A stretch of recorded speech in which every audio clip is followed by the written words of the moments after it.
Hey, what's going on? My name is Jeremy, and I appreciate you stopping by the channel.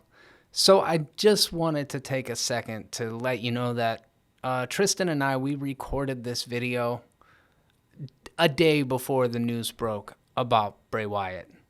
If you're familiar with this channel, then you likely know that I'm not a lifelong wrestling fan.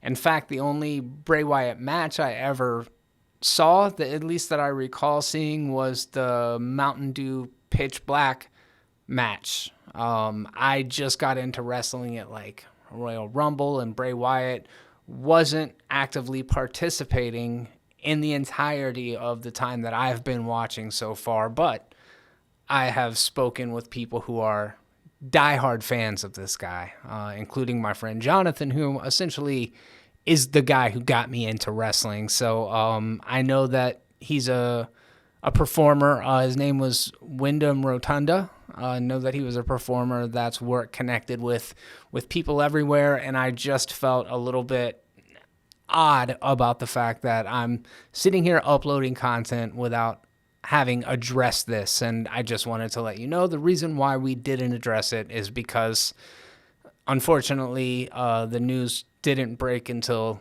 the next day. So, yeah, obviously, condolences to his family.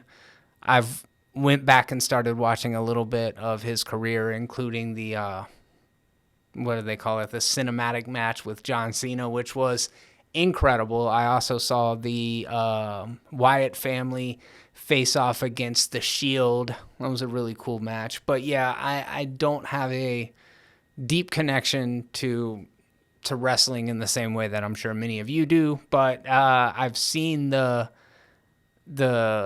outpouring of emotions from WWE fans, and yeah, what an unfortunate loss. 36 years old. That's tragic regardless, and this guy seemed really interesting. I don't watch a lot of pandemic era wrestling, and it's because I feel that the audience really makes or breaks the show for me. It's that energy, and I feel like wrestlers feed off of it. But Bray Wyatt was able to do something really interesting with that Firefly Funhouse. Did I say Firefly?